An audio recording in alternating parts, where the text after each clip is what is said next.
Maintenant, on va terminer le cours, la dernière demi-heure, et je pense que ça va même s'étaler jusqu'à demain, avec les innovations autour de la lecture du Coran, les innovations que pratiquent certains lecteurs même du Coran, que l'on pense être de grands récitateurs qualifiés, alors qu'en fait ce sont des innovateurs, qu'Allah nous en préserve. Et vous allez voir à quel point il y en a beaucoup. Moi, quand j'avais lu ce livre à l'époque, en Égypte, il y a plus d'une quinzaine d'années, je pense, j'avais été choqué de découvrir qu'il y avait autant d'innovations qui gravitaient autour de la lecture du Coran. Et j'ai vu certaines de ces innovations de mes propres yeux en Égypte. J'en ai vu de mes propres yeux, notamment au Maroc, peut-être en Algérie, mais l'Algérie, j'ai pas beaucoup vécu là-bas. Et en France, on remarque beaucoup moins ces innovations, parce qu'il n'y a pas justement, il n'y a pas autant de lecteurs du Coran que dans les pays d'islam, forcément. La première, alors, on cite comme ça les innovations en vrac pour aller vite.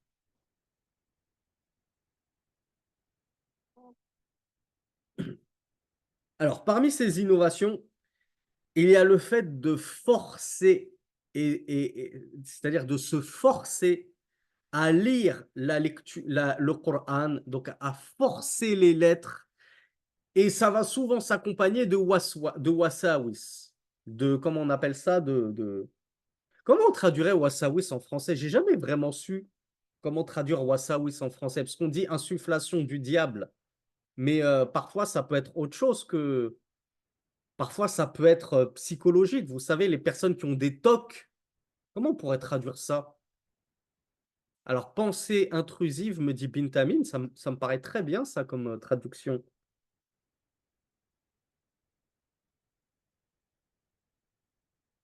J'ai jamais trouvé une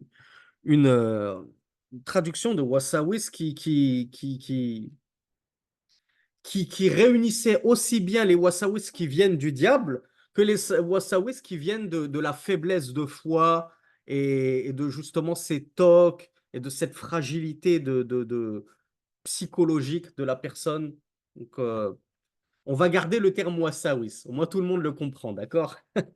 Donc, il y en a qui vont, à cause de wasawis dans leur lecture du Coran, ils vont se forcer à sortir des vod, des raïn, il mardou, ils se forcent, les pauvres, et ça devient vraiment des tocs, ça devient compulsif. C'est plus de la lecture du Coran, là, ça devient grave, justement. Et là, c'est le shaitan qui vraiment est en train de se jouer de toi. Mais bien sûr, je vous l'accorde, mes frères et sœurs, on a des personnes, et notamment les non-arabophones, des convertis, etc., qui ont vraiment du mal à sortir certaines lettres. Dans mes séminaires que j'avais proposés d'alphabétisation de langue arabe, je vous l'avais dit, jusqu'au dernier jour du séminaire, on avait un frère qui, je crois, n'arrivait toujours pas à sortir la lettre Ra. Juste la lettre Ra. Il n'arrivait pas à la sortir. Mais pourtant, voilà, il s'était beaucoup entraîné. Il m'a dit, mais il n'arrivait pas à la sortir. Donc, il y en a, c'est vrai, ils lisent et ils essayent de bien lire. Mais il y en a, ils en font des caisses et ça vire justement au waswas et ça vire à l'excès et à l'extrême. Donc, il faut faire très attention à ne pas forcer et surjouer la lecture du Coran. Donc, il y en a qui le font par justement waswas. Il y en a qui le font parce qu'ils ont du mal à lire correctement l'arabe, donc ils surjouent et ils forcent. Et puis, il y en a, ça fait partie des lecteurs du Coran qui surjouent et qui forcent le makharij al-huruf, comme le disent les savants. La sortie des lettres, ils la forcent et là, ça devient carrément une bid'a.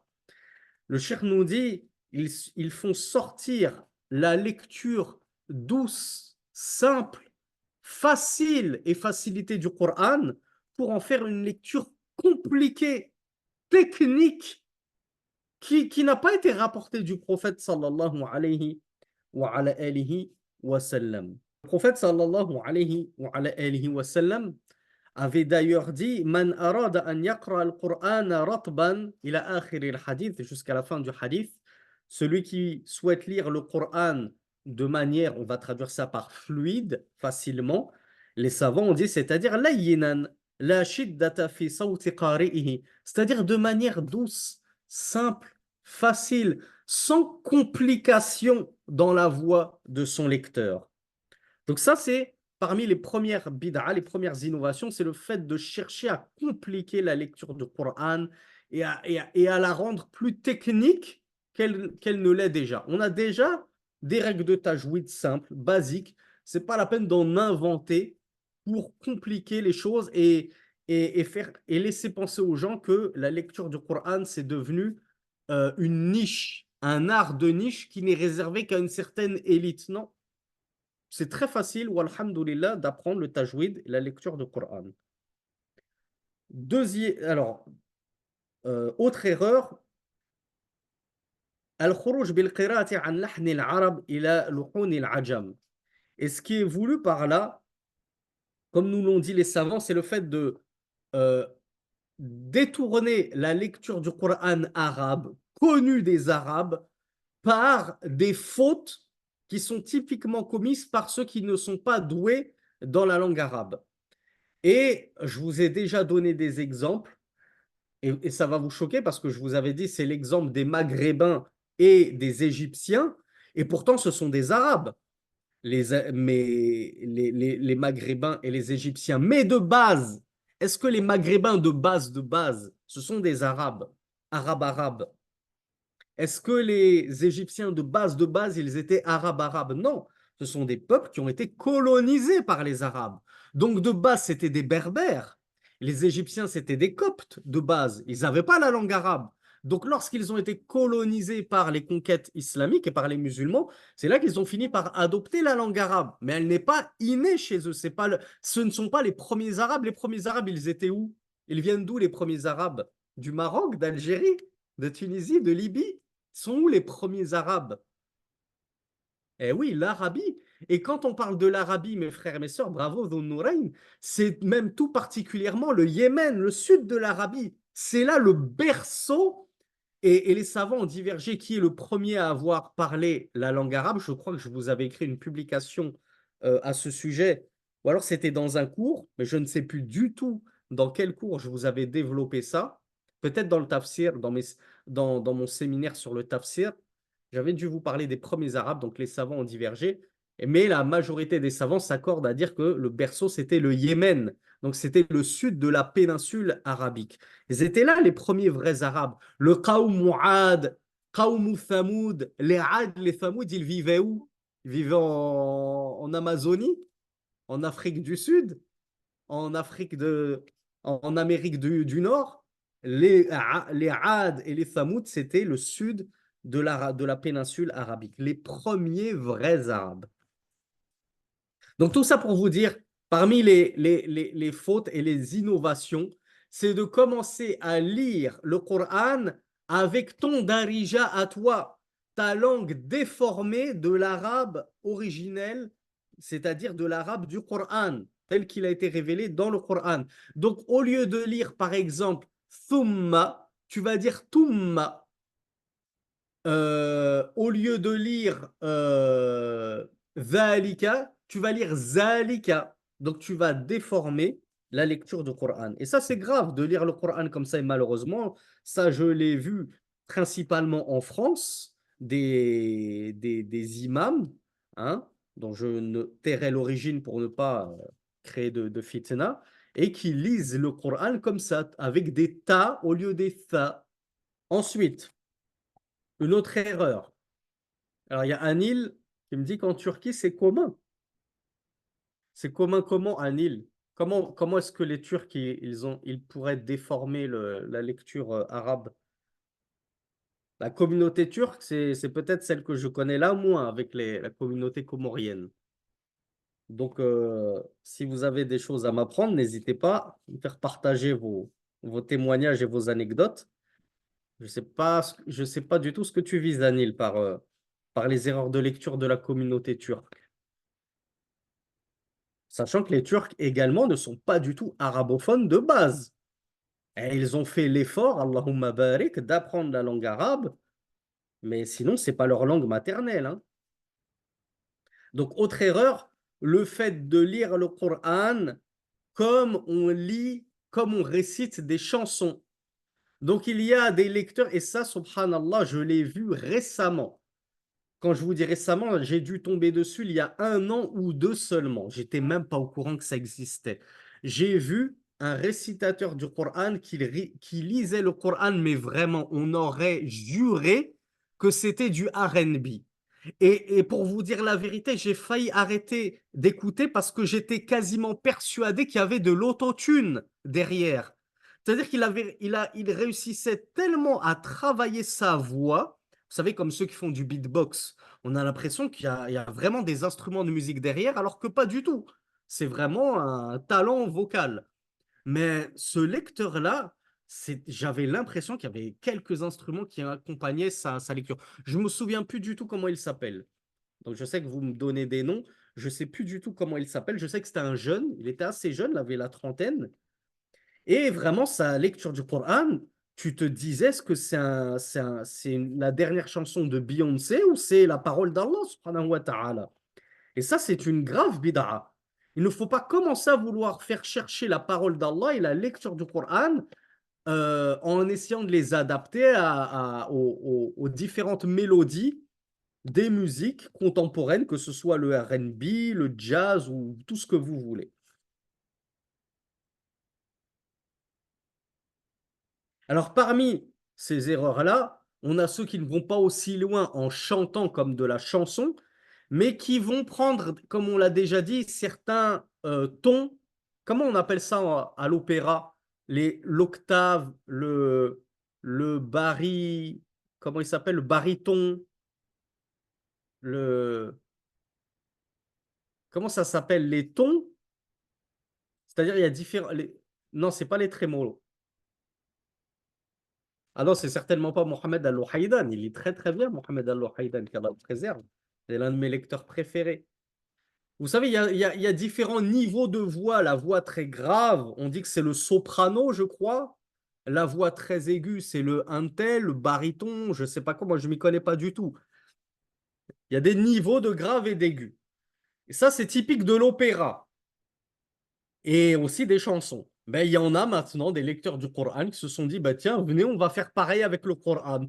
On va lire le Coran avec une grosse voix grave dès que c'est des versets du châtiment. Et dès que c'est des versets du paradis, on va prendre une petite voix douce, etc. Est-ce que ça a été rapporté du prophète qu'il faisait ça, sallallahu alayhi wa sallam? N'était-il pas le meilleur des lecteurs?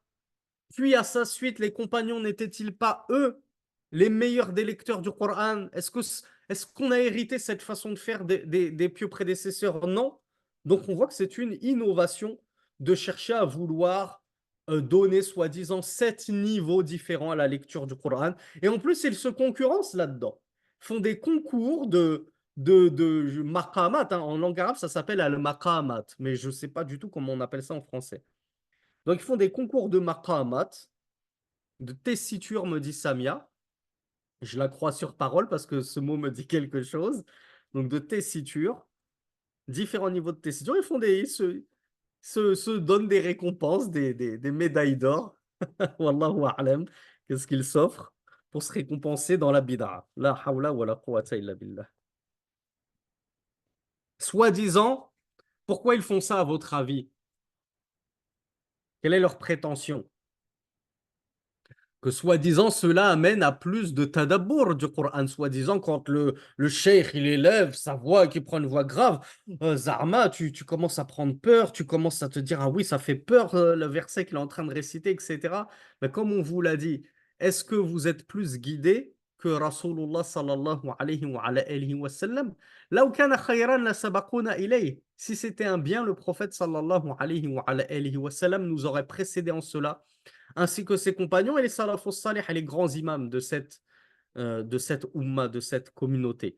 Donc, le Coran se suffit à lui-même, c'est une exhortation à lui-même. Celui qui le lit sincèrement, avec une voix neutre, s'il est sincère et qu'il le médite, il va en tirer profit, il va en tirer bénéfice. On n'a pas besoin que tu pousses la chansonnette et que tu modifies ta voix pour vraiment que ça ait de l'impact. Le cher nous rappelle un verset qui devrait nous faire peur. إن الذين يلحدون في آياتنا لا يخفون علينا أفمن يلقى في النار خير أم من يأتي آمنا يوم القيامة اعملوا ما شئتم إنه بما تعملون بصير. Certes, ceux qui jouent, là c'est le yulhidun, ça veut dire mécroire normalement. Ça veut dire faire preuve d'hérésie vis-à-vis de nos versets. Ne nous sont pas cachés, ils ne sont pas cachés de nous ces gens-là. C'est-à-dire nous les connaissons parfaitement.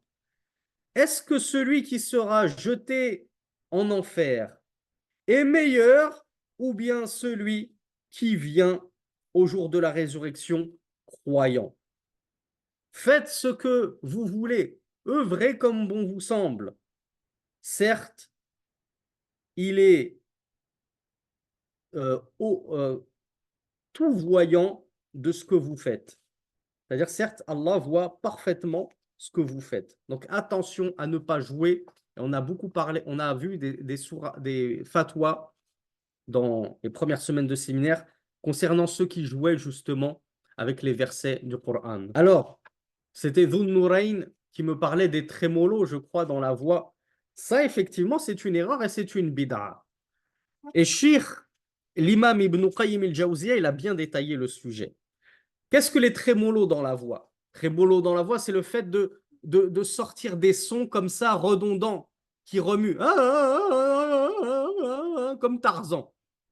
Eh bien, ça, c'est une grosse bid'a, le fait de forcer les trémolos dans la voix. Alhamdulillahi Rabbil Alamin.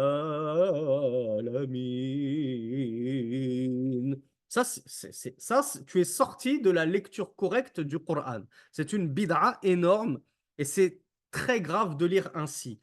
Par contre, euh, peut-être que vous avez déjà entendu, alors vous me parlez de Yasser Dossari, c'est pas le qari que j'écoute le plus, et j'ai dû l'écouter une ou deux fois et j'ai pas remarqué qu'il lisait ainsi. Mais par contre, vous regarderez après le séminaire, écrivez-le sur une feuille pour ne pas l'oublier, lecture najdite. Et si vous arrivez en plus à écrire en arabe, vous trouverez encore plus facilement.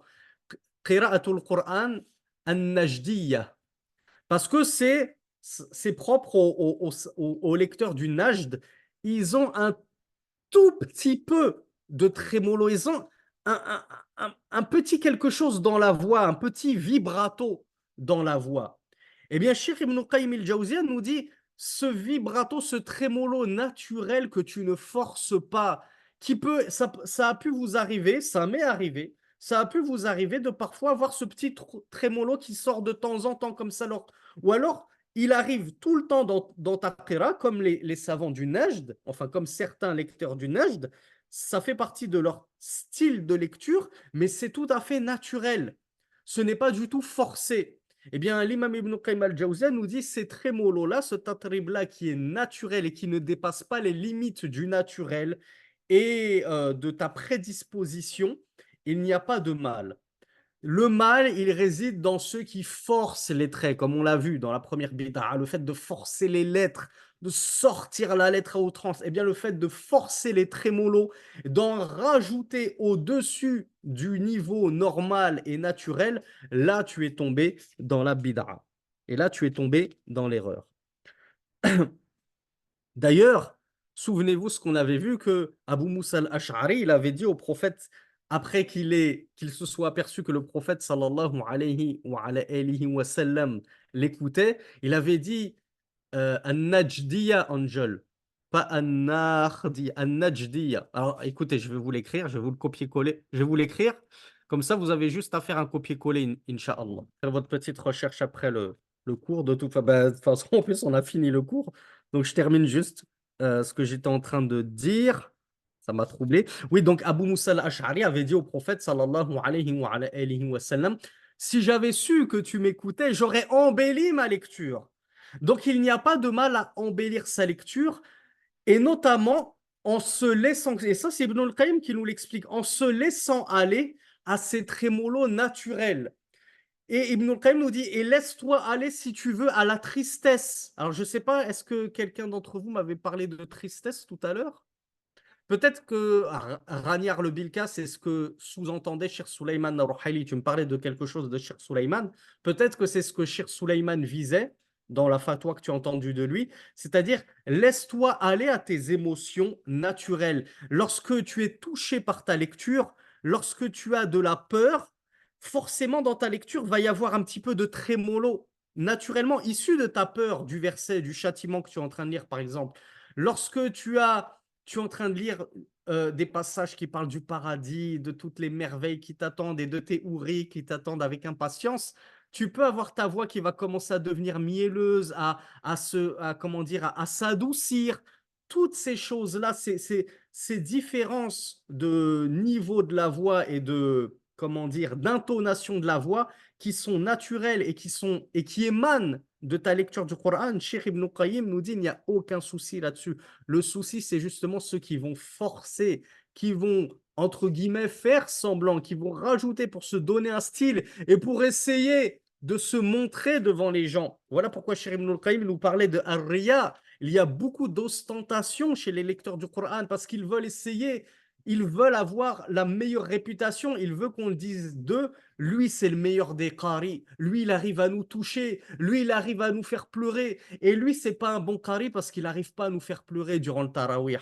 Et donc, ils vont se concurrencer dans le surplus, je sais pas comment on dit, l'exagération dans la qira, non plus pour plaire à Allah subhanahu wa ta'ala, mais pour plaire justement aux fidèles et essayer d'être le qari qui fera le plus pleurer les fidèles. Donc, on naktafi bihadha al-qadr, Inch'Allah. On va s'arrêter là, biiznillah. Subhanak Allahumma wa bihamdik. Ashhadu an la ilaha illa ant. Astaghfiruka wa atubu ilayk. On continuera demain la suite. Et si on termine avant l'heure, eh ben, tant mieux. Ça vous donnera l'occasion de poser des questions-réponses, Inch'Allah, sur l'ensemble de ce séminaire. Et sinon, ben, Inch'Allah, on devrait terminer pile poil à temps. Anil, tu m'as pas répondu justement par rapport à ce que tu m'expliquais par rapport au Turc. Donc, si tu veux, tu me l'écriras sur les réseaux sociaux dès que tu auras un petit moment, parce que tu as piqué ma curiosité. Je ne sais pas de quel style de lecture, de faute les Turcs font dans la lecture. Je sais qu'il y a des imams turcs qui malheureusement font d'énormes fautes dans la prière, c'est-à-dire ils picorent comme des coqs, ils prient trop rapidement. Et d'ailleurs, ça fait partie des fautes qu'on va voir demain. La lecture ultra rapide, ils arrivent à te faire une raka'a en 30 secondes. Tu te dis, waouh, mais moi en 30 secondes, j'ai à peine fini Al-Fatiha. Lui, il a fait la Fatiha, il a lu une sourate après, il a fait son recours, il s'est relevé du recours, il a fait ses deux sajdas et il s'est relevé. Ça, c'est une énorme faute qu'on verra, Inch'Allah. Jazakumullahu khayran. Alors non, le séminaire se termine vendredi, Youssef, hein. Laissez-moi un petit peu on est quel jour là? On est bien jeudi, n'est-ce pas? Oui. Donc demain, c'est le dernier jour du séminaire, hein. Je vous rappelle, peut-être que vous êtes en retard, mais nous, ça fait un mois qu'on est sur ce séminaire. On a commencé au début du Ramadan. Donc, je pense qu'on a tous besoin de vacances et de se reposer un peu et de passer un bon Eid en famille. Et Inch'Allah, si vous êtes prédisposés, on donnera d'autres séminaires, Inch'Allah, par la suite. D'ailleurs, j'en profite pour remercier tous ceux qui m'ont aidé financièrement au cours de ces séminaires. C'est vrai qu'on avait commencé le séminaire, j'avais eu que 20 participations. Je vous disais, c'est le séminaire qui m'a le plus coûté en temps, en préparation, en engagement, de donner de ma personne. Ça a été le plus long, un mois. Et au final, je me retrouvais avec 200 euros qui couvraient à peine l'abonnement Internet et l'abonnement Zoom et, et les feuilles de papier. Et au final, alhamdoulilah, il y en a beaucoup que ça a peut-être touché. Donc, je les remercie. Ils ont fini par m'aider. Et donc, comme je vous l'ai dit, à chaque fois que je reçois des aides qui me permettent de me dégager du temps pour le mois prochain, eh bien, je fais des nouveaux séminaires. Et donc, je vous donne la bonne nouvelle que, Inch'Allah, et il y aura un séminaire prochainement. Je n'ai pas encore choisi le thème. On verra.